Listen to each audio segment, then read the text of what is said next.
ta'ala has created us on this earth for a very, very, very short time. This world, my brothers and sisters, is not for you and I. Allah subhanahu wa ta'ala made it very clear that we created the human and the jinn, and we've placed them on this earth for a simple task, nothing more, nothing less. Allah subhanahu wa ta'ala says we created them for what? لِيَعْبُدُونَ, to worship me, to know me, to call others to me, to glorify me, to make me number one. Not the number one, the ultimate one. That's your purpose on this earth. That's your maqsad. The very reason that Allah subhanahu wa ta'ala gives you life, the very reason you're walking on this earth is this and only this. Allah subhanahu wa ta'ala, my brothers and sisters, and please understand, Allah subhanahu wa ta'ala does not care. Allah doesn't care about your money. Allah doesn't care about your cars and your women and your houses. Allah doesn't care. When will we understand? Brother, you were born naked. You were born naked. Wallahi, it's amazing. You walk outside on the street, and again, it's not just the pranksters. Sometimes you see brothers that are even supposed to be religious. Brothers with beards and whatever you want. Egos, brother, egos the size of mountains. Egos and arrogance. Habibi, anta ashu shaif halak, brother. What is it that you're so proud of? What is it that you and I are so proud of? That the Prophet of Allah, Mohammad sallallahu alayhi wasallam, the greatest. Imagine the greatest.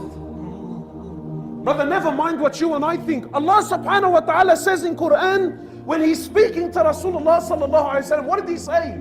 Did He say to him that, you know what, you're one of the boys? That you're the best in the area? That you're the greatest prophet? He said, you're the greatest creation I ever created. He says to the Prophet of Allah, you're the greatest creation I ever created. You, ya Muhammad, you're the best. I didn't create anything better and greater than you. Yet what was his attitude like? The Sahaba, they described him. They said he was more shy, he was more modest than a virgin behind her veil. He was more shy, he had haya. In fact, shyness is a bad translation for haya, because shyness is sometimes a weakness. Haya, he was modest. He was modest. Today you and I tend to think that that's weakness. The brother doesn't talk. If you're led, you know, in my upbringing, the one that doesn't talk, miskeen, the mastul ma bihki, bro. The guy doesn't talk.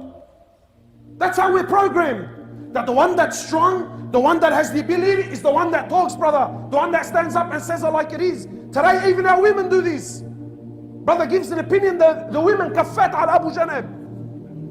Why? Because today this is how we translate strength. But the guy's humble, he keeps to himself, he doesn't say much. No one, wallahi, no one even pays attention. So don't fall into the mistake and translate modesty to be weakness. For yes, the Prophet of Allah was more shyer than a virgin behind the veil.